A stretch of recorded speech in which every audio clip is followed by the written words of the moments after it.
When I stepped off the train in Seattle, steady hum of the refrigerator, I leaned myself not to expect too much. The sound wrapping around me like a lullaby. It had been 3 years since I last saw my son Ethan and his wife Brooke. They both worked long hours, busy with their own world. I tried to convince myself that a few days together would be enough to feel like a family again. The cool air brushed against my face as I walked toward the small suburban house they'd bought a few years ago. The one I'd quietly helped them pay for. Ethan opened the door first. His smile was warm, familiar. But there was something quick and nervous behind it, like he was afraid I might see too much. Brooke followed right after him. Her blonde hair was pulled back in a neat bun, not a strand out of place. She gave me a polite hug, the kind that ends before it even starts, and said she was happy I'd made it safely. Her perfume was strong, citrusy, expensive. The house smelled like lavender cleaner and something metallic from the new appliances. It was spotless. Not a magazine out of line on the coffee table. Not a cup left in the sink. Everything gleamed like a model home. I set my small suitcase by the entryway and glanced around, trying to find a piece of warmth in all that perfection. Ethan took my coat and said I must be tired. He offered to make coffee. Brooke corrected him right away, saying they'd just cleaned the coffee machine and maybe tea would be better. Her tone was casual, but I caught the quick look she gave him. He went quiet, nodding. I told them tea was fine and sat down on the couch that looked too stiff to be comfortable. I hadn't eaten since the night before, and my throat was dry. When Brooke went upstairs to take a call and Ethan busied himself with my luggage, I wandered toward the kitchen. The space was bright and white, all granite and stainless steel. The refrigerator was a large silver thing humming quietly, almost proudly. I reached for the handle to pour myself a glass of water. The door had barely opened when a sharp voice sliced through the air. "Old lady, don't touch my fridge." It hit me like a slap. Brooke was standing in the doorway, phone still in her hand, eyes cold and wide. I froze, my fingers still on the handle. Ethan appeared a second later, looking from her to me, not saying a word. I thought I must have heard wrong. I blinked and asked softly, "I'm sorry." "What did you say?" Brooke's tone didn't change. She took a few steps forward, her voice calmer now, but still firm. "It's just, I like to keep things organized. I'll get you whatever you need. You don't have to open the fridge yourself." I felt the heat rush to my face. I wasn't angry yet, just embarrassed, as if I'd been caught trespassing in a stranger's house. I let go of the handle, shut the door gently, and smiled the way women of my generation have learned to smile when we're hurt. "That's all right," I said. "I only wanted a little water." Brooke's smile was tight. "Of course." She reached into a cabinet, took out a glass, filled it from a filtered pitcher, and handed it to me. Her nails were polished pale pink. Everything about her was controlled. I nodded, murmured, "Thank you," and turned toward the dining table. Ethan cleared his throat like he wanted to say something but didn't. The silence stretched until the only sound left was the quiet hum of that refrigerator. I sat down, my hands trembling slightly. The cool glass sweated in my palm. I looked around the kitchen, noticing how nothing was out of place, not even a crumb on the counter. I took a sip, the water colder than I expected, and it stung my throat a little. Ethan finally spoke. "Mom, you should have let us get it for you," he said softly, almost apologetically. "Brooke likes things neat." I nodded. "I understand." Brooke had already gone back upstairs, her voice floating faintly from the hallway as she resumed her phone call. I stared at the glass of water for a long time. It wasn't about the fridge, and I knew that. It was about space, about belonging. When Ethan asked if I wanted to rest in the guest room, I said yes. He carried my suitcase down the short hallway. The room was clean. Of course, crisp white sheets, a faint scent of detergent, and a window that looked out onto the rainy backyard. I thanked him, closed the door behind me, and sat on the edge of the bed. For a while, I listened to the muffled sounds of their voices somewhere in the house. I couldn't make out the words, only the tones.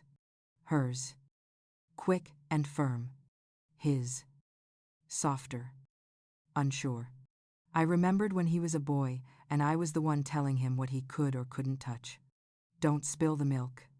Don't forget your homework. And now, all these years later, someone else was giving the orders. And I was the one being corrected. I lay back on the bed, staring at the ceiling, fan spinning lazily. I told myself it was nothing. Maybe she was just nervous.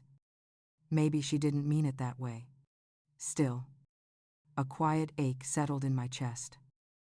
The kind that comes when you realize the people you love see you as something fragile, inconvenient, or worse, unimportant. Outside, the rain began to fall harder, pattering against the glass. I turned on my side, pulling the blanket up. Though I wasn't cold, the sound of the fridge door opening somewhere down the hall drifted to me, followed by Brooke's laughter through the phone. I closed my eyes and told myself I would stay just a few days. A short visit, that was all. Just long enough to remind myself that family, no matter how distant, was still family. But deep down, something in me already knew the truth. I didn't belong in that house anymore. The refrigerator hummed again, steady and low, like a quiet warning in the dark. Dinner that night felt like a formality, the kind you endure out of politeness rather than hunger. Brooke had prepared salmon and steamed vegetables, arranged perfectly on square white plates. Ethan poured wine, though he barely drank any. The three of us sat at the table in the soft light of a chandelier that looked like something from a design magazine. Brooke kept the conversation tidy, like she was hosting clients instead of family. She talked about her job at the tech company, about managing younger employees and maintaining clear boundaries in the workplace. She used words like structure, efficiency, and personal space, each one landing on the table between us like a quiet warning. Ethan nodded along, offering small comments. But he looked uncomfortable when she finally paused to take a sip of water. I smiled and said gently that her company must be proud of her. She thanked me and mentioned that she had been recently promoted. I congratulated her, meaning it. But her smile didn't quite reach her eyes. I cut a small piece of salmon, chewed slowly, and tried to think of something light to say. I asked if they had seen the new bookstore downtown. Ethan started to answer, but Brooke interrupted, saying they hadn't had time for things like that lately. She picked up her phone, swiped at a message, and set it face down beside her plate. The silence that followed wasn't awkward so much as tight, stretched thin like a thread ready to snap. I glanced at Ethan, who gave me a small, helpless look, and then back at Brooke, who was already refilling her water glass. When dinner ended, I stood to help clear the table. Brooke stopped me almost immediately. "Please, don't," she said in that calm, practiced tone. "You're our guest. Just relax." I hesitated, holding one of the plates. "I don't mind," I said. "It'll only take a minute." She smiled, and it was polite, but her eyes told me it wasn't really a request. Ethan noticed, took the plate from my hands, and said quietly, "Mom, she likes to do things a certain way. Let me take care of it." I let go. My hands suddenly felt empty. Brooke began stacking dishes methodically, running a cloth over the counter before placing anything on it. Every movement was deliberate, efficient, as if she were cleaning away something more than food. I sat back down, watching her, The faint hum of the dishwasher filled the silence. When Ethan brought me tea, I thanked him. Brooke stayed in the kitchen, rearranging things that were already in order. I asked about their plans for the weekend. She didn't look up as she answered, "Oh, we usually keep weekends for rest. Quiet time. It helps us reset for the week." I nodded, though my mind wandered to all the weekends Ethan used to come home as a boy, tracking mud through the kitchen, laughing while I chased him with a towel. Now everything was spotless. Too spotless. After a while, Brooke excused herself to make a work call. Ethan sat across from me, rubbing the back of his neck. He looked tired. I asked him softly, "Is everything all right?" He smiled faintly. "Of course, Mom. Brooke just likes order. It's her way of managing stress. Don't take it personally." I smiled back. But something inside me resisted his words.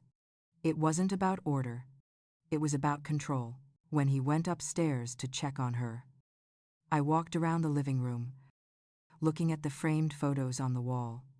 There were wedding pictures, vacation snapshots, even a photo of their dog. But none of me. Not one. I told myself that was normal. But it still stung. I had sent them pictures over the years. But maybe they'd never printed them. Maybe there wasn't space. I sat back on the couch and closed my eyes for a moment, listening to the soft murmur of their voices upstairs. I couldn't make out the words, but the rhythm was unmistakable, his tone apologetic, hers sharp. "Precious." When Brooke came back down, her expression was smooth again. "Polite?" She asked if the tea was warm enough. I said yes. "Thank you." She nodded, and for a second I thought she might sit with me. But she turned and went to check the thermostat instead. The evening dragged on quietly. They both sat on opposite ends of the couch, scrolling through their phones, occasionally showing each other something on the screen.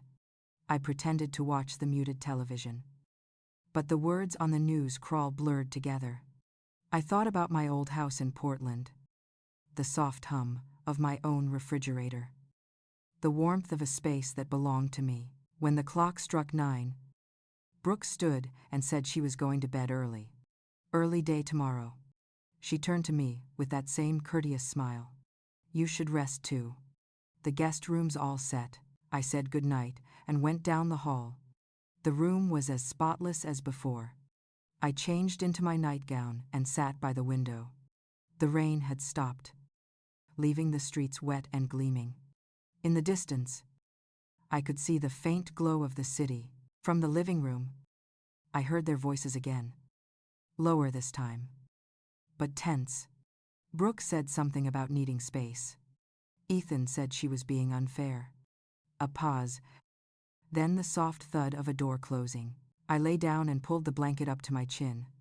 My chest felt heavy, not from the words I'd heard, but from the ones I hadn't been able to say.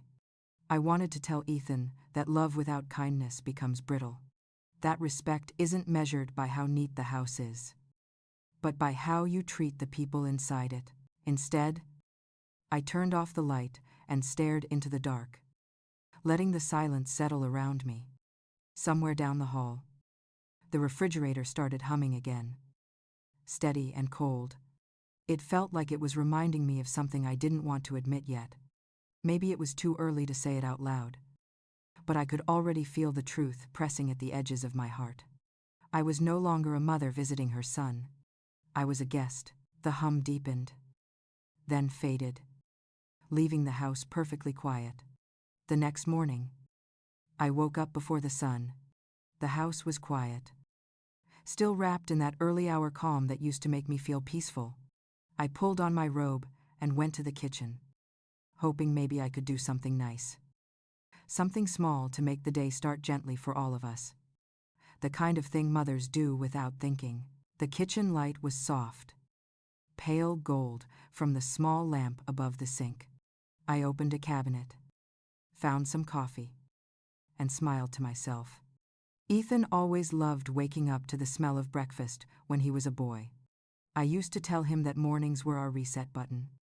A fresh start, no matter what had happened the day before. I found a carton of eggs and a stick of butter in the fridge. Careful to move slowly, quietly, as if the house itself could feel my presence.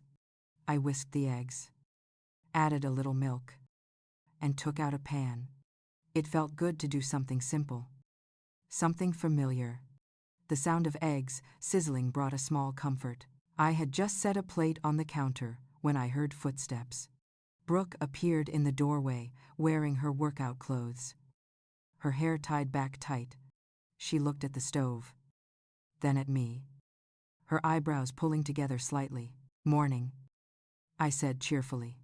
"I thought I'd make breakfast for everyone." She crossed her arms, her voice calm but clipped.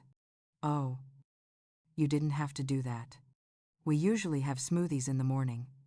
Ethan's trying to eat clean." I laughed softly. "That's fine. I can make something simple for myself, too." Brooke walked to the counter, turned off the stove, and moved the pan aside. "Please don't worry about cooking," she said. "It throws off our meal plan." For a moment, I just stood there, spatula in hand, watching her pour herself water from the fridge filter. I wasn't angry, just confused. Cooking breakfast felt like breathing to me. I'd done it all my life. I managed a small smile. I didn't realize eggs were against the plan. Her lips curved into something that might have been a smile if it weren't so stiff. "It's not about the eggs. It's about routine. We have our way of doing things." Ethan walked in just then, still half asleep, tying his tie. "Morning," he said, noticing the pan. "That smells good." Brooke gave him a look that froze the space between them. "I told her," she said, "that we're having smoothies." Ethan stopped mid-step, caught between us. "It's fine, Brooke," he said softly. "Mom's just visiting." Her voice softened a little, but the edge was still there. "I just want to keep things organized. That's all." Ethan nodded, then kissed her cheek. I could tell he was trying to make peace. He took one forkful of the eggs, smiled at me, and said quietly, "Thanks, Mom.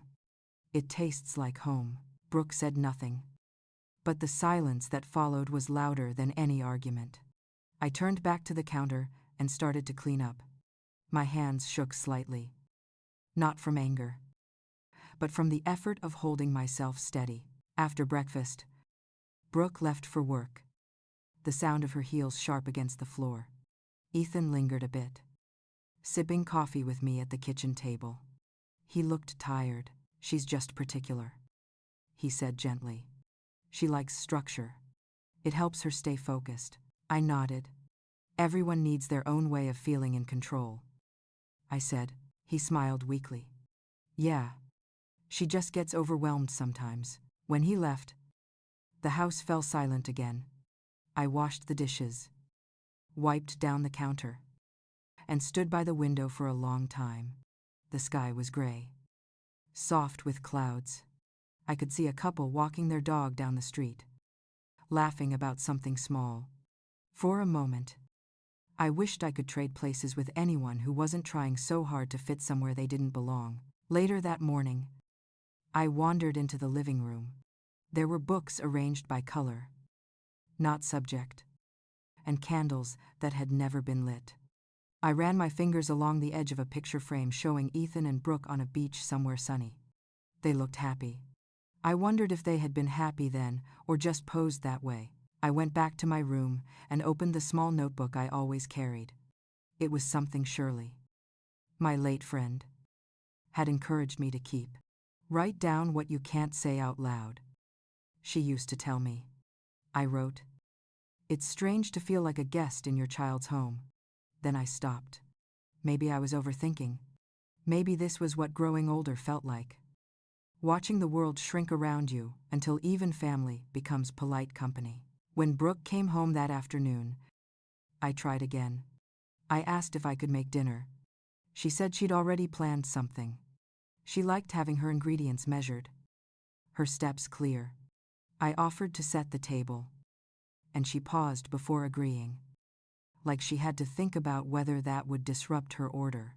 During dinner, Ethan complimented her cooking. She smiled and said, "I follow recipes exactly. That's the trick." I took a bite, nodded, and said the meal was delicious. She thanked me, and for a moment the air between us softened. Then she added, "I like when things are predictable. No surprise." Ethan reached for her hand. "That's true," he said. "Brooke keeps this place running like a machine." I forced a smile, but something about the word machine stayed in my mind. Machines don't make space for warmth. After we finished, I carried my plate to the sink. Brooke stepped forward quickly. "You can just leave it," she said, her voice too sweet. "I'll take care of it." I hesitated, wanting to insist, but I saw Ethan glance at her with that familiar nervous look. I set the plate down quietly and stepped back. Later that night, as I folded my sweater, I thought about how motherhood had been my whole world for so long.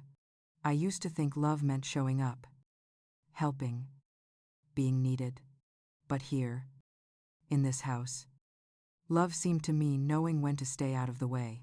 I sat on the edge of the bed, listening to the sound of water running in the kitchen. Brooke's voice floated down the hall, low and tired, talking to Ethan about meal plans and schedules. The rhythm of it was almost soothing. The kind of conversation married people have when they believe they're building something together. I turned off the lamp and lay back, my eyes tracing the ceiling shadows. Maybe this was how it worked now. Maybe parents grow old and their children build new lives with new rules, and the old ones are left trying to remember where they fit. I closed my eyes, listening to the hum of the refrigerator in the distance, steady and cold, filling the quiet like a heartbeat that didn't belong to me. The following day began with the same gray drizzle that seemed to follow me everywhere since I arrived. I sat by the window with a cup of tea, watching the raindrops slide down the glass. The world outside looked clean, calm, predictable. Everything Brooke would have approved of. Inside, though, I could feel something tightening, a quiet strain that grew heavier with each passing day. Ethan had left early for work, leaving Brooke and me alone in the house. I thought about going out for a walk, but the rain made it pointless. So I busied myself with small things, folding laundry that wasn't mine, tidying up magazines that were already perfectly stacked. It gave my hands something to do, though I wasn't sure what it did for my heart. Around mid-morning, I went to the kitchen to get another cup of tea. Brooke was there, working on her laptop at the dining table, her phone propped up beside her. She didn't look up when I came in. I moved quietly, trying not to disturb her rhythm. But the moment I reached for the cabinet above the counter, her voice cut through the silence. "Those cups are color-coded," she said, still typing.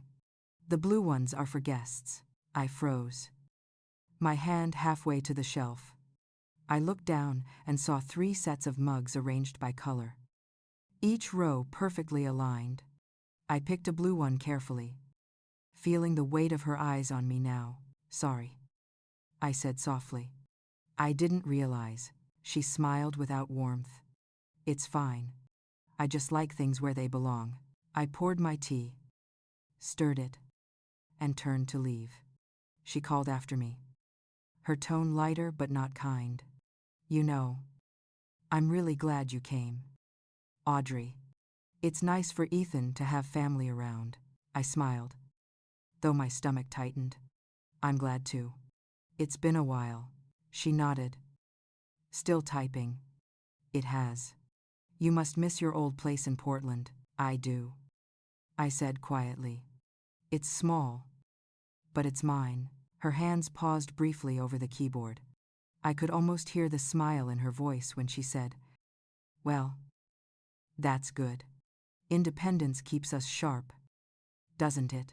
I didn't know what she meant exactly, but the words stung anyway.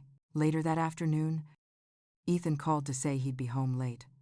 A project at work, he said, and I could hear the fatigue in his voice. I told him to take care of himself, and when we hung up, the house felt even quieter. Brooke was still at the dining table, scrolling through spreadsheets. I decided to make myself useful. I went to the pantry, found some flour, sugar, and cocoa, and began to bake. It wasn't a big gesture, just a small thing to make the air in that house smell like something other than disinfectant and electronics. The sound of mixing and the soft aroma of chocolate brought me a kind of peace I hadn't felt in days. When the timer dinged, Brooke appeared in the doorway. Her eyes went straight to the counter where the pan of brownies cooled. "What's that?" she asked. "Just brownies," I said, smiling. I thought Ethan might like a treat after a long day. She crossed her arms, her face unreadable. "He's been cutting back on sugar." I hesitated. "Then maybe I'll just keep them for myself." She tilted her head slightly, her voice smooth but sharp. "That's fine. But the oven needs to cool completely before I start dinner. Next time. Maybe check in first." Something inside me flickered then. Small but unmistakable. I nodded and said, "Of course." That evening, I ate alone. They had dinner after Ethan came home. Something quick and quiet while I stayed in my room. I could hear them talking in low voices, the hum of their life moving easily without me. Later, as I washed my cup in the bathroom sink, I overheard Brooke's voice. Soft but pointed. "She's trying, Ethan. But it's just a little much. You know how I like my routines." Ethan murmured something I couldn't catch. I sat on the edge of my bed and stared at the small suitcase in the corner. It looked out of place in that room. Like me. The next morning, I decided to step out. I told Brooke I was going for a walk to the nearby cafe. She didn't look up from her laptop when she said, "That's a good idea. It'll give you some fresh air." The air outside was cool and damp, but it felt cleaner than anything inside that house. I walked slowly, letting the rhythm of my steps settle my thoughts. I stopped at a small cafe on the corner, ordered coffee and a croissant, and sat by the window. A young woman at the next table was on the phone with her mother, laughing about something trivial. The sound made my throat tighten. I used to have calls like that with Ethan, before life got too busy, before he married someone who measured affection and boundaries. When I returned home, Brooke was in the living room vacuuming. She paused when she saw me, smiling tightly. "Did you enjoy your walk?" "I did. The coffee shop is nice," I said. "Maybe you and Ethan could try it sometime." She turned off the vacuum. "We prefer making coffee here. It's cleaner." I nodded. Everything in her world was clean, perfect, controlled, and I was the one smudge that didn't fit. That night, Ethan and I sat for a bit while Brooke finished some emails. He told me about work, about the long hours and the pressure, and I listened the way I always had. When I asked how he was really doing, he smiled tiredly. "We're fine, Mom. Just busy." I wanted to tell him that fine wasn't the same as happy, but I let it go. Before going to bed, I checked on the brownies I'd baked. Half the pan was gone. A small note sat beside it in Brooke's handwriting. "Please don't bake more without asking. The smell lingers." I read it twice, folded it, and slipped it into my pocket. Then I went to my room, sat down, and let the quiet fill every corner. For the first time since arriving, I started counting the days until I could leave. But something in me whispered that this story wasn't done yet, that the calm I was trying to hold on to was about to break. The hum of the refrigerator filled the house again, steady and low, like a warning I could no longer ignore. The next morning started with the sound of voices downstairs. Not loud, but tense. Sharp enough to make me stop halfway through folding my sweater. I could tell it was Brooke. Her tone quick and clipped. The way she spoke when she wanted something to sound reasonable, even when it wasn't. Ethan's voice was lower. Tired.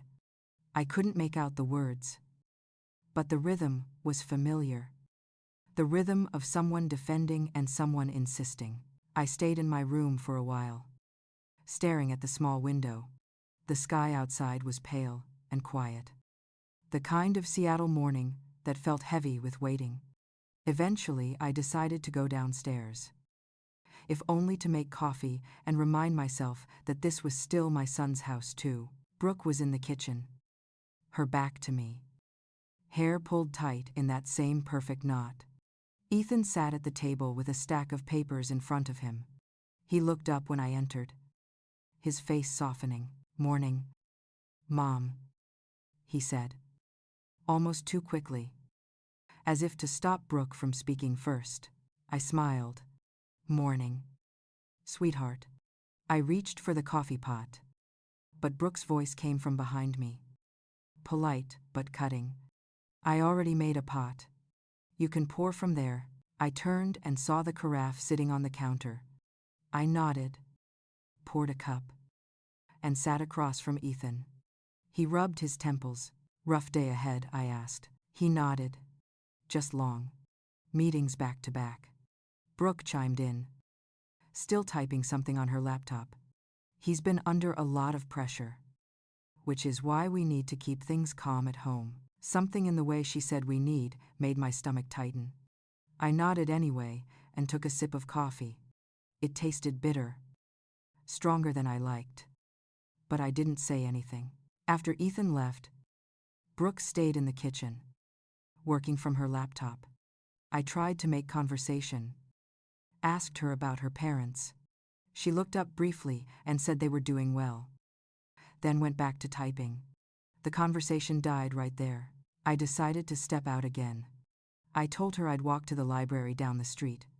She didn't look up when she said that sounded nice. The air outside was damp and cool. I walked slowly, letting the sound of my footsteps drown out the echo of Brooke's voice in my head. At the library, I picked up a small novel and sat by the window. The pages blurred after a few minutes. My mind kept drifting back to the note she had left about the brownies. "Please don't bake more without asking." The smell lingers. When I came back in the afternoon, Brooke was on a video call. I tried to move quietly, but she looked up and pressed mute. "We're about to have dinner soon," she said. "Did you eat out?" I hadn't. I said I'd make something light for myself. She frowned, the same way she did whenever something interrupted her plan. "We're ordering Thai tonight," she said. "There's enough for everyone." Her tone made it sound like a courtesy, not an invitation. I thanked her and went to my room. That evening, while we ate, Brooke mentioned that she and Ethan were thinking about remodeling the upstairs bathroom. She wanted new tile, maybe a skylight. Ethan nodded absently, agreeing to things I suspected he wouldn't remember later. I asked how long the remodel would take. She smiled, setting down her fork. "A couple of weeks, maybe 3, depending on the contractor." A strange chill passed through me, though I couldn't explain why. She continued talking about the noise, the dust, how unbearable it might be. Ethan reached for his drink. "Maybe we'll stay at a hotel," he said lightly. Brooke shook her head. "Too quickly. Hotels are expensive. Maybe we could stay here," she said, her tone casual, as if it were an afterthought. I froze, my fork halfway to my mouth. "Stay here."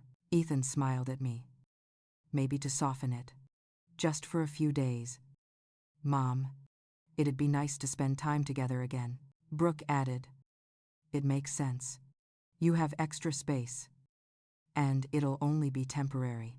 The words hung in the air. I put down my fork and took a slow breath. I could feel my heart beating harder than it should have. "We'll talk about it later," I said gently. Brooke nodded. but her smile didn't reach her eyes. After dinner, I went straight to my room. I sat on the edge of the bed, staring at the suitcase in the corner. I could almost see it in reverse. Me arriving with it. Her eyes narrowing when she saw it at the door. That moment had felt so small then. Almost funny. But now, it was echoing. A warning I hadn't understood. Later, when I stepped out to get water, I overheard them in the living room. Brooke was speaking quietly, her tone crisp. "I don't want to ask her twice," she said. "She'll say yes. She always does." My hand tightened around the glass. Ethan murmured something I couldn't hear. I went back to my room, closed the door, and sat in the dark. I thought about my old apartment, the one I'd filled with the smell of fresh coffee and blooming lavender. The space where I could move freely without asking permission. I had thought coming here would bring comfort, maybe even closeness. Instead, it felt like walking on glass, afraid every step might be too loud. The next morning, Brooke acted as if nothing had happened. She asked if I wanted to join her for yoga in the living room. I declined, saying I had a headache. She smiled and said maybe some quiet time would help. When Ethan came home that evening, his eyes looked tired again. He hugged me briefly before heading upstairs to shower. Brooke stayed in the kitchen, cutting vegetables with slow precision. I offered to help. She said no. I watched her hands, the knife moving smoothly, each slice identical. The sound of it was rhythmic, sharp, controlled. After dinner, she mentioned the remodel again, her voice light but deliberate. "We're finalizing the plans this week," she said. "It would really make things easier if we could stay here while it's happening." Ethan nodded. "Mom, it's just for 2 weeks. Maybe less." I looked at him, then at her. The room felt smaller suddenly, the air thick. I wanted to say no. I wanted to say this was my space, my peace. But the words stayed trapped somewhere in my throat. Brooke smiled, already sensing victory. "Thank you, Audrey," she said softly. "It means a lot." I hadn't even said yes. When they went upstairs for the night, I stayed sitting at the table. The sound of the refrigerator filled the quiet again. That same steady hum I'd begun to hate. It was strange how something so ordinary could start to sound like warning bells. I stared at the reflection of the kitchen light on the floor, pale and cold, and wondered if I'd made a mistake coming here at all. The next few days passed in a haze of politeness and tension. I moved through the house carefully, as if it belonged to someone else. Because in truth, it did. Brooke was more pleasant than usual, smiling at breakfast, offering me tea, even asking how I'd slept. But there was something rehearsed in her kindness, like she was softening the ground for something bigger. On Thursday evening, Ethan came home earlier than usual. He looked almost cheerful for once. "Mom," he said, as soon as he walked in, "we got the confirmation today. The contractors are starting next week." Brooke followed behind him, her face glowing with satisfaction. "It's going to be great," she said. "Just 2 weeks, and then our place will finally feel like home again." I felt the ground shift beneath me. So it was decided. They were moving in. Not asking, just informing. I forced a smile. "That's good news. I'm glad the renovations are happening." Ethan put an arm around my shoulder. "Thanks for letting us stay." "Mom, it means a lot." Brooke chimed in quickly. "Yes, we really appreciate it. I promise we'll stay out of your way." I wanted to ask when I had actually agreed, but the words didn't come. My throat felt tight. I simply nodded. That night, I couldn't sleep. I lay awake, listening to the creaks of the house, the soft hum of the refrigerator, the rain tapping against the window. The quiet that had once felt peaceful now seemed suffocating. I thought about my apartment in Portland, the one I'd built piece by piece after retiring, the one that still smelled faintly of lavender oil and old books. It had been small, but it had been mine. The next morning, Brooke came down with a folder in her hands. She spread it open on the table. It was full of design sketches and contractor notes. "I made some plans to keep things organized while we're here," she said brightly. I glanced at the papers. Each page had color-coded schedules, meal plans, cleaning rotations. She had even drawn a small diagram of the guest room closet with labels for where their things would go. I swallowed hard. "Brooke," I said gently, "this is very detailed." She smiled, not catching the edge in my voice. "It's just how I stay sane. I like structure." I wanted to tell her that a home wasn't a project, that people weren't checklists, but instead, I just said, "Of course." Later that afternoon, I went out to the garden behind the house. The rain had stopped, leaving the earth dark and rich. I knelt by a patch of hydrangeas and brushed the damp leaves with my fingers. Gardening used to calm me. It reminded me that things could grow even after being cut back. But now, all I could think about was how much smaller my world felt. When I came back inside, Brooke was on the phone. "Yes, the move should be fine," she said, glancing at me briefly. She smiled that small, polite smile again. "We'll be comfortable." I stayed silent. On Sunday, they started bringing things over. Boxes, bags, a television, even their dog, a nervous little terrier named Jasper. Brooke supervised everything like a general, directing Ethan where to set each box. She asked me where the outlets were in the guest room, then didn't wait for my answer before plugging in her own extension cords. By evening, my quiet house looked like a storage unit. The guest room had lost its calm. Their clothes hung from the closet door. Their shoes lined the hallway. Their dog barked at every sound.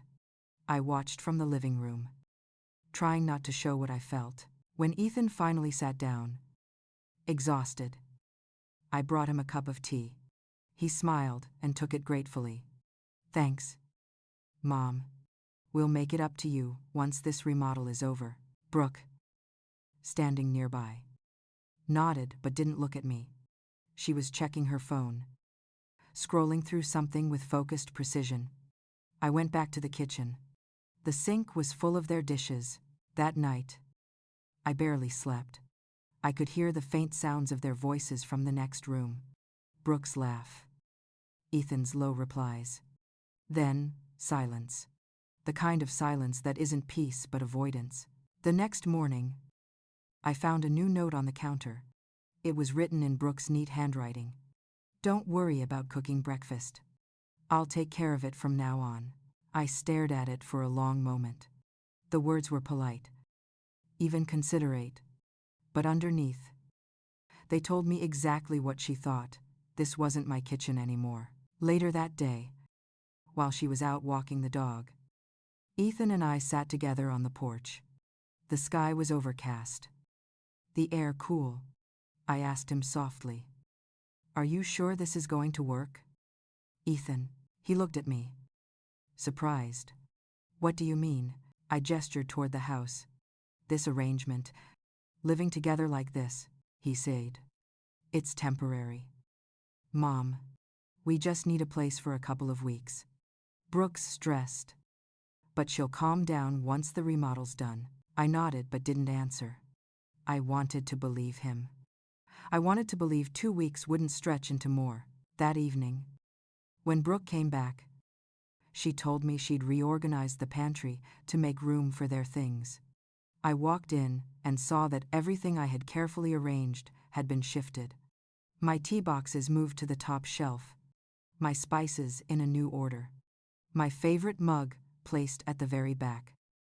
Almost hidden, it was such a small thing. Yet I felt something inside me break a little. After dinner, I went to my room early. I sat on the edge of the bed, holding my phone, tempted to call Olivia, my sister, just to hear a familiar voice. But I didn't. I knew she would tell me to be patient, to keep the peace. That's what everyone always said. Keep the peace. The hum of the refrigerator reached my room again. It was louder now. Or maybe I was just listening more closely. It felt like the house itself was whispering, reminding me that my peace wasn't really peace at all. I turned off the light, pulled the blanket over my chest, and stared into the dark. Somewhere in that house, Brooke's order reigned. Every drawer, every cabinet, every breath had a place. Except me, the thought came quietly, almost like a confession I didn't want to hear. If I didn't reclaim my space soon, I might lose more than just my home. I might lose myself. The following morning began with the sound of drawers opening and closing. I got out of bed quietly and followed the noise to the hallway. Brooke was rearranging the linen closet, stacking towels into perfect piles as if the fate of the world depended on it. She looked up when she saw me. Not startled, just mildly annoyed that I had interrupted her rhythm. "Good morning," I said softly. She smiled thinly. "Morning. I'm just making some space for our things. Your towels were mixed with ours, so I figured I'd organize them." I looked at the shelves. Everything was in military precision. The whites separated from the grays, folded with ruler-straight edges. I wanted to say they were fine as they were, but I knew that would only make things worse. So I nodded and turned away. In the kitchen, the smell of Brooke's new cleaning spray filled the air. Lemon and something chemical. Ethan was at the table, eating quickly before work. I poured myself tea and sat across from him. He looked tired. The kind of tired that seeps into your bones. "Rough night?" I asked. He smiled weakly. "You know how Brooke gets before a big week. She's just trying to keep things under control." I sipped my tea slowly. Control was the one thing Brooke already had plenty of. Before he left, Ethan kissed my cheek and told me he'd see me later. Brooke followed him to the door, reminding him to grab his lunch. When she turned back, her smile was already gone. By mid-morning, she was moving through the house like a quiet storm. She opened cabinets, reorganized shelves, wiped surfaces that were already spotless. When she reached the living room, she paused at the bookshelf and started shifting things around. I watched from my chair as she picked up one of my old photo frames, the one of Ethan at 10 years old, covered in dirt from the garden, grinning from ear to ear. She studied it for a moment, then set it face down on the table. I couldn't help it. "That photo means a lot to me," I said. She turned toward me, her expression calm but firm. "I'm sure it does, Audrey. But I'm just trying to make the space feel balanced. Too many small items make a room feel cluttered." Cluttered. The word stung more than it should have. I stood up, walked over, and turned the frame upright again. "I prefer it this way," I said quietly. For a second, our eyes met. Her smile didn't waver, but I saw the annoyance flash behind it like a shadow. Then she shrugged lightly and moved on to the next shelf. I went back to my chair and opened my book, though I couldn't read a single word. Later that afternoon, I decided to make soup. The rain had started again, steady and soft, and I thought something warm might bring a little comfort. I chopped onions and carrots, humming softly under my breath. The house smelled of broth and herbs, familiar and gentle. When Brooke came downstairs, she wrinkled her nose slightly. "What's that smell?" "Soup," I said. "Chicken and vegetables. I thought it'd be nice for dinner." She walked closer, arms crossed. "I wish you'd told me first. I already had something planned." I turned off the stove. "I didn't mean to interfere," I said. She sighed. A long, theatrical sigh meant to sound patient. "It's fine. I just like to keep things consistent." She opened the fridge, took out a container, and started rearranging shelves again. My soup pot was now taking up too much space. Something inside me began to harden. A quiet anger I hadn't felt in years. I wasn't a guest who needed managing. This was still my home. Or at least, it had been. When Ethan came home, he praised the soup. Told me it reminded him of childhood dinners. Brooke smiled tightly. Said it was nice of me to cook. And then added that she'd make sure to clean up later, since the kitchen needed a deep wipe afterward. That night, after they went to bed, I sat in the dark living room for a long time. The rain against the window sounded steady. But inside me, everything was restless. I walked to the guest room they had taken over. The door was slightly open. I peeked inside and saw their things everywhere, clothes spilling from open bags. Laptop cords tangled on the nightstand. Brooke's perfume bottle on my dresser. My dresser. I closed the door softly and went back to my room. The next morning, I found Brooke already dressed for work, her heels clicking against the tile. She had left a note on the table in her neat handwriting. "The plumber will come by today to check the pipes. Please don't use the washing machine while he's here." No greeting. No signature. Just instructions. When the plumber arrived, I made coffee for him while he worked. He was polite. Maybe in his 30s. And asked how long I'd lived here. 15 years. I said. His eyebrows rose slightly. "So this is your place?" It's beautiful." "It was," I replied, before I could stop myself. When he left, I sat by the window again. My thoughts felt tangled.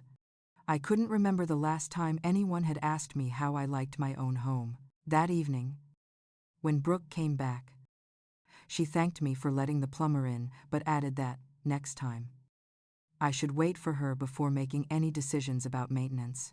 I stared at her for a moment, the words catching in my throat.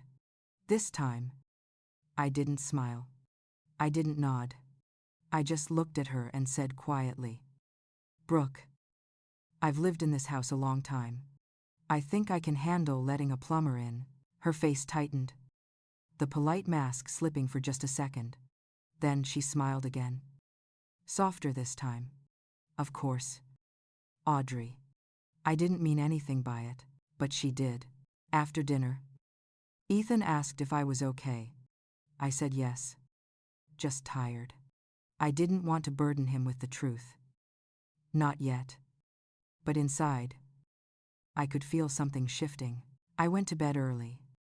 But sleep didn't come easily. My thoughts kept circling back to one question I hadn't been brave enough to ask out loud.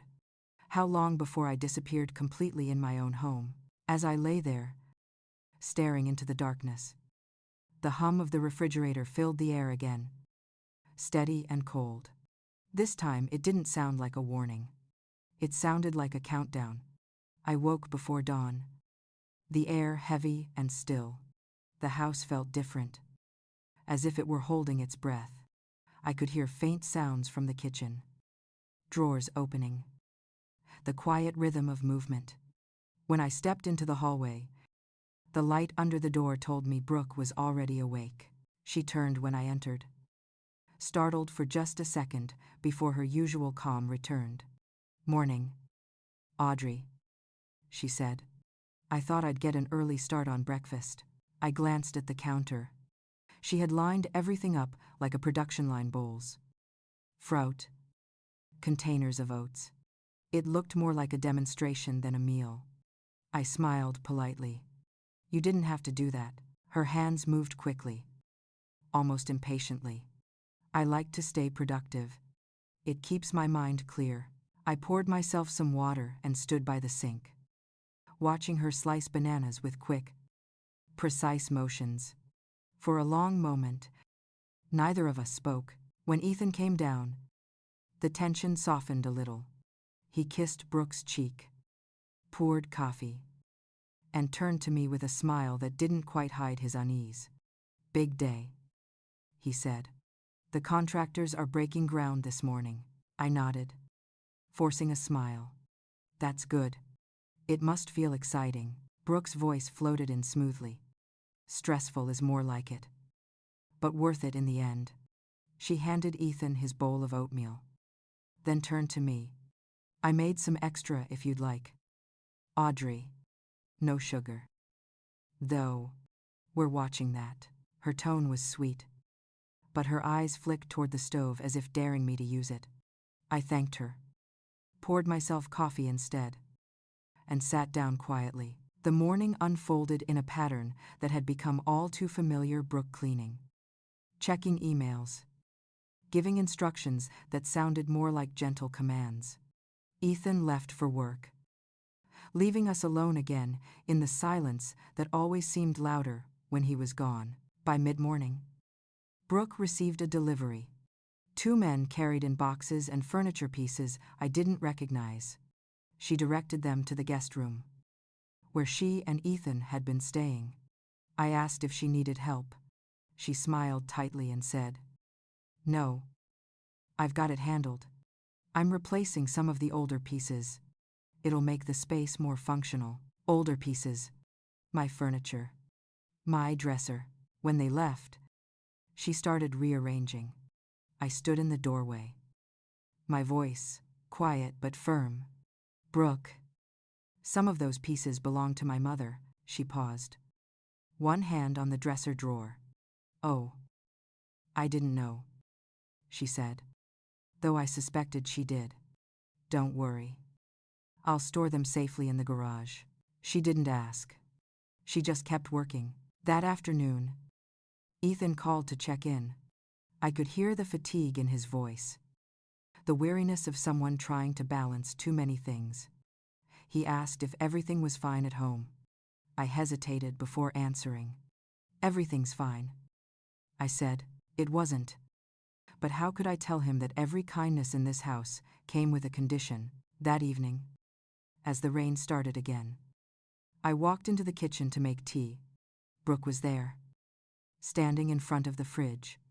She turned and frowned slightly. "Oh, Audrey. I was just about to start dinner. I'll need the space for prep." I hesitated. "It'll only take a minute." She exhaled through her nose, the sound sharp and controlled. "All right. But please wipe the counter afterward. I just sanitized." The word sanitized made something inside me tighten. I poured my tea quickly, careful not to spill a drop, and went to my room. Later that night, I overheard them talking in low voices. Brooke's tone was soft, but I caught the words boundaries and too much change. Ethan said something about patience.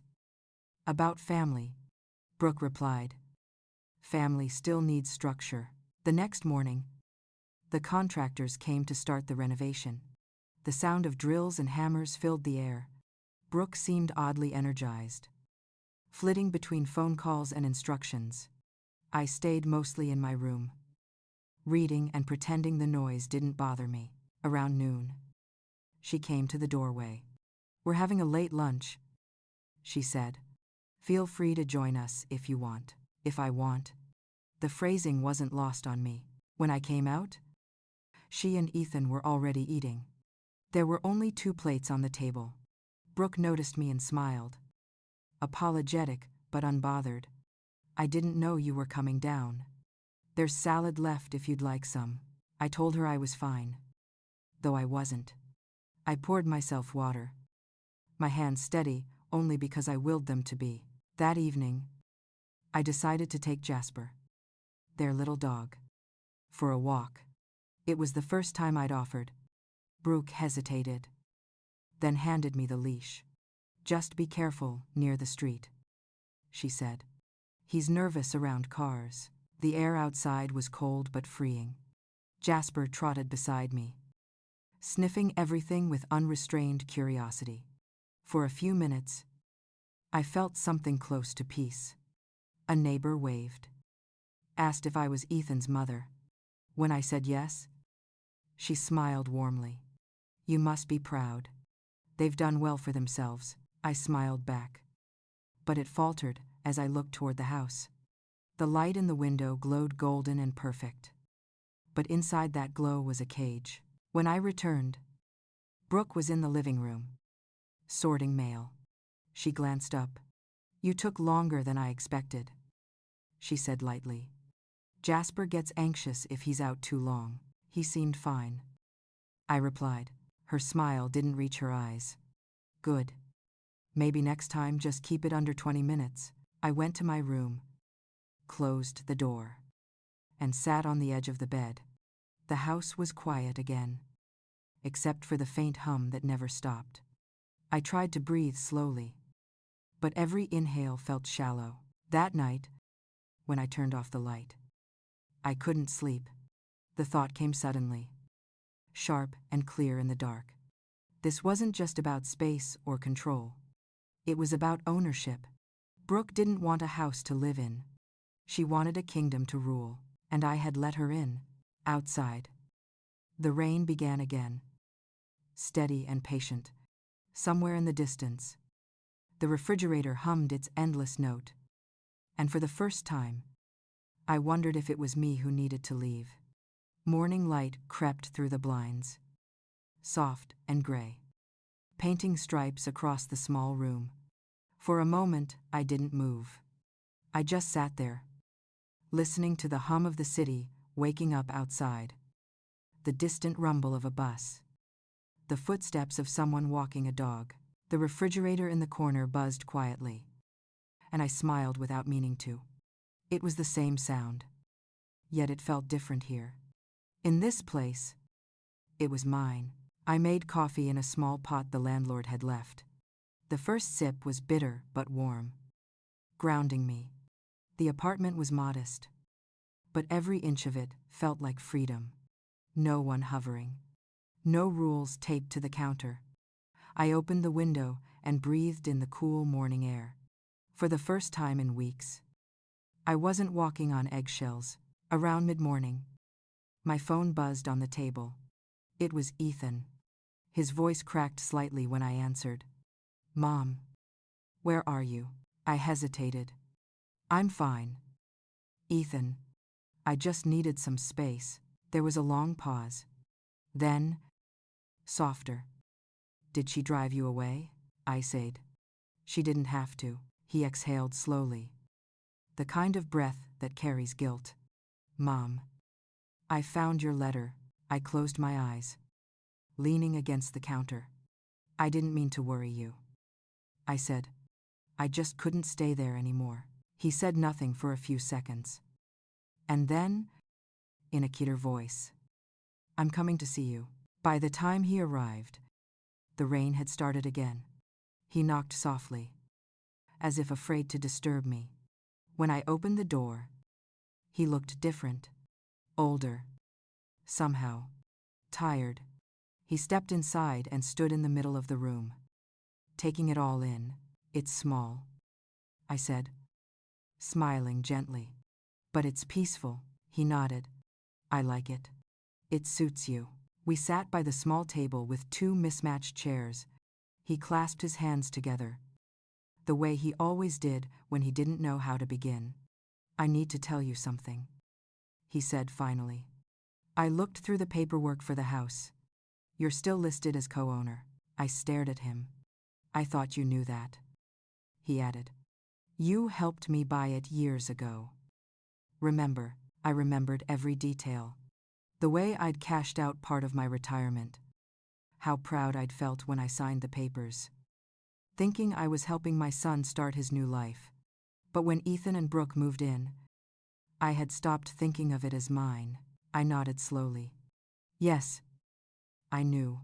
He looked at me, confusion flickering in his eyes. "Why didn't you ever say anything?" "Because it didn't matter," I said softly. "You were happy. That was enough." He leaned back in his chair, running a hand through his hair. "Mom, she never told me she changed the locks. I had to ask the contractor to let me in this morning." A sharp ache spread through my chest. "She changed the locks." He nodded. And then, his expression darkened. "There's more." He pulled out his phone and turned the screen toward me. A video was playing. grainy but clear enough. It showed Brooke standing in our old kitchen, laughing with Michael, her coworker. My voice came faintly from the background. It was from that afternoon when I'd walked in on them. Michael had been filming without my knowing. The part that followed was worse. Brooke, imitating my voice, calling me old-fashioned, too sentimental to handle change. They both laughed. I couldn't breathe. I felt my throat close, my hands trembling as I pushed the phone away. It's everywhere, Ethan said quietly. Someone uploaded it to a community page, and it spread. Her company called this morning. They're opening an investigation for harassment and discrimination against a senior family member. I pressed a hand to my chest. I wasn't sure if it was my heart or my breath that hurt more. Ethan looked at me, guilt written all over his face. Mom, I'm so sorry. I should have protected you. I shook my head slowly. You couldn't have known. People show their true selves when they feel they have control. He reached across the table and took my hand. I'll make it right. I looked at him, his eyes wet, his face drawn. You don't have to fix it, Ethan. Let life handle what it needs to. It always does. We sat there for a long time in silence. The sound of rain against the window filled the room. Then, after a while, he smiled faintly. You know what's strange, he said. The house doesn't feel like home anymore. Not without you. I squeezed his hand gently. Maybe that's the point. Maybe home isn't walls or furniture. Maybe it's where you're allowed to be yourself. He nodded slowly. You're right.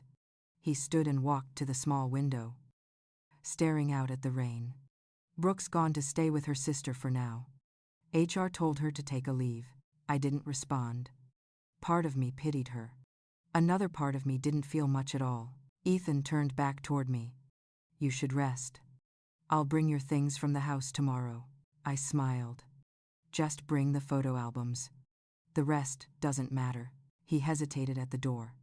I'm proud of you, Mom, he said softly.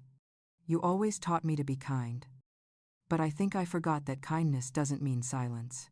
When he left, I stood at the window and watched him walk down the street, his figure fading into the mist.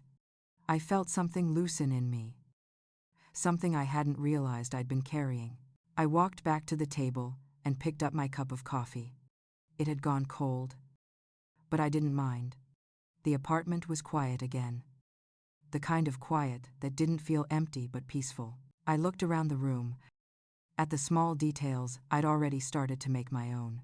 The vase with wildflowers from the market, the soft blanket on the chair, the photo of Ethan as a boy smiling beside the window.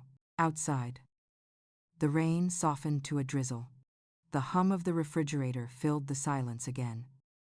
Steady and familiar, I sat down, feeling the warmth of my own heartbeat, steady and calm. For the first time in a long time, I realized I wasn't afraid of being alone. I was home. A week passed before I heard from Brooke. Each day in the little apartment settled into its own rhythm. Quiet but steady. I read in the mornings by the window, took walks around the block. Sometimes stopped by the corner cafe for coffee and a small talk with the barista who started remembering my order. It was strange how quickly peace could return once noise left your life. Ethan called often. He sounded lighter with every conversation, though there was always a trace of sadness when he mentioned the house. He said the renovation was on hold. Brooke wasn't staying there anymore. She had taken some time off work, which I suspected wasn't entirely by choice. Then one afternoon, there was a knock on my door. When I opened it, Brooke stood there, clutching a paper bag and a folded umbrella. She looked smaller than I remembered. Her usual polished confidence dulled into something fragile. Hi, Audrey, she said. I hope it's okay that I came. I hesitated, but stepped aside. Come in. She entered slowly, glancing around the apartment. I watched her eyes take in the plain furniture, the small framed photo of Ethan by the window. She set the paper bag on the table. I brought you some fruit, she said quietly. Thank you. That's kind of you. For a moment, neither of us spoke. She stood with her hands clasped, shifting her weight. I poured her a glass of water, and she accepted it without meeting my eyes. Ethan told me you're doing well, she said after a pause. I'm glad. I nodded. I am. It's peaceful here. Her eyes flickered toward the window, and she nodded slowly. It's nice. Simple. I waited. She didn't come just to make small talk. After a long silence, she said, I lost my job. I didn't react right away. She continued, her voice thin. They said the video violated the company's ethics policy. They wanted to avoid bad press. I tried to explain, but it didn't matter. I guess it shouldn't have. I stayed quiet. The air between us felt heavy. She took a breath, the kind that trembles at the edges. I was angry at you, she said. For a long time, I thought you were judging me, or trying to control things that were mine. But now, looking back, I realize you were just trying to belong, and I didn't let you. Her words came haltingly, but they were real. I could see it in her eyes. I looked at her, and for the first time, I didn't see the perfect, polished woman who needed to be in control. I saw a tired, scared person who had finally run out of rules to hide behind. I'm sorry, she whispered. I sat back, letting her words settle. Apologies are strange things. Sometimes they come too late to change the past, but right on time to soften the future. You hurt me, Brooke, I said quietly, not just with words, but with how small you made me feel in my own home. She nodded, tears welling up. I know. I see that now. I looked down at my hands. My voice softened. I don't hate you. I just hope you learn to treat people better. Respect isn't about rules or routines. It's about seeing the person standing in front of you. She wiped her eyes and nodded. I think about that every day. I started volunteering at the community center downtown. They have a program that helps older adults learn new skills. I thought maybe I could do something useful for once. That surprised me. That sounds good, I said. It's been humbling, she said. They don't care who I used to be. They just want help. It's strange, but I think it's the first time in a long while I've felt real. We sat in silence again. The kind that wasn't uncomfortable this time. Outside, a soft breeze rustled the tree branches by the window. After a few minutes, she stood up. I should go. I didn't mean to intrude. You didn't intrude, I said. Thank you for stopping by. At the door, she hesitated. Ethan wants you to come by for dinner sometime, she said. If you're ready. I smiled faintly. Maybe soon. She nodded, her eyes tired but gentler than before. She left quietly, closing the door behind her. I sat for a while, listening to the faint hum of the refrigerator again. The same sound that used to make me feel trapped now felt like a companion. That night, Ethan called. He asked if Brooke had come by. I told him yes. He was silent for a moment, then said softly, She's been trying. I know.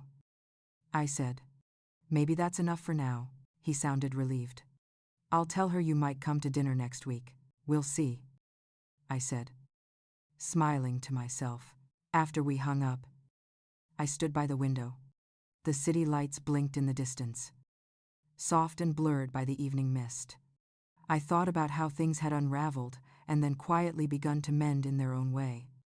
Not perfectly, but honestly. I looked over at the photo of Ethan as a boy, his face bright and full of wonder. For the following year unfolded more gently than I expected. Seasons changed quietly around me, and life found a rhythm that didn't rush or demand. Spring brought blooming lilacs outside my window, and I started keeping fresh flowers on the small table by the kitchen. I learned to appreciate mornings again. The quiet ones, where the only sound was the refrigerator's steady hum and the faint song of birds along the street. Ethan visited often. Sometimes we'd take walks to the park nearby or share dinner at a small Italian place around the corner. He had grown softer somehow, less hurried, as if the chaos of the past had taught him to slow down. Every time he left, he hugged me longer, as if he finally understood what it meant to hold on. Brooke reached out too. Carefully, at first. She would send photos from the community center, smiling beside the older volunteers she now worked with. I could tell the experience had changed her. The stiffness in her smile was gone, replaced by something more human, more real. In late summer, they invited me to a small dinner at their place. I hesitated for days, unsure if I was ready to walk back into that house. But one Saturday evening, I said yes. I took the light rail across the city, my heart thudding quietly as the familiar streets came into view. When I stepped inside, I barely recognized the space. The remodel was complete, but the house didn't look like a showroom anymore. The air was softer. Photos hung on the walls, including one of Ethan and me taken years ago at the beach. My eyes lingered on it for a long moment. Brooke met me at the door, wiping her hands on a towel. She looked nervous but smiled warmly. "I'm really glad you came," she said. The table was set for 3. Simple food, the kind that fills the room with warmth instead of formality. Ethan poured wine and told me they had adopted a rescue cat, a quiet gray one named Willow. The cat weaved between our legs as we talked, settling under my chair like it knew I needed the comfort. For the first time in what felt like forever, dinner was easy. We talked about little things, unimportant things, and it felt like breathing again. No sharp edges, no words wrapped in control, just family, trying its best to heal. After dinner, Brooke brought out a small cake. Nothing fancy, just a chocolate one with berries on top. She looked at me across the table, her voice soft. "I thought you might like this. Ethan said it was your favorite." I smiled. "It is." We ate in comfortable silence. And when I caught her glance, it wasn't cold or guarded. It was grateful. That was enough. When I left that night, the air outside was cool and smelled faintly of rain. Ethan walked me to the gate. For a long moment, we just stood there. He said quietly, "You know, Mom, the house feels like home again." I smiled at him. "Then keep it that way." He nodded and hugged me. When I stepped back, I saw Brooke standing by the doorway, holding Willow in her arms. She raised a hand in a small wave. I returned it. On the ride back to my apartment, I looked out at the city lights flickering against the glass. So much had changed in 1 year, and yet I felt more myself than I had in decades. It wasn't about winning or forgiveness or pride. It was about peace. The quiet kind that doesn't need to be explained. At home, I placed my bag on the counter and opened the fridge for a glass of water. The faint hum filled the air, steady and familiar. I smiled as I reached for the handle. This time, there was no one to stop me. No voice calling out behind me. Just me, in my own space. Surrounded by stillness that felt earned, I filled the glass, sat down by the window, and watched the lights of the city flicker in the distance. Outside, life moved as it always had, quietly and endlessly. I took a sip, the cool water sliding down like something sacred. In that small moment, I realized something simple. Peace isn't what you find when everything's perfect. It's what's left when you stop trying to control what isn't. The refrigerator clicked softly as it shut itself off for a while, leaving the apartment in near silence. I leaned back in my chair and closed my eyes, feeling the quiet hum return like a heartbeat beneath the stillness. Sometimes, life teaches us through loss. sometimes through distance, and sometimes through the courage to leave a house that no longer feels like home. And sometimes, it just takes one simple act, like reaching for a glass of water, to remind you that you still belong somewhere. If you've ever had to step away to find your own peace, then maybe you understand. Tell me, would you have stayed? Or would you have walked away too, the first time in a long time? I didn't feel that heavy pull of regret. I sat down at the small table, opened my notebook, and wrote one sentence before closing it again. Sometimes, forgiveness isn't about letting someone back in. It's about letting yourself move on. The room was quiet except for the steady hum of the refrigerator. I leaned back in my chair, the sound wrapping around me like a lullaby.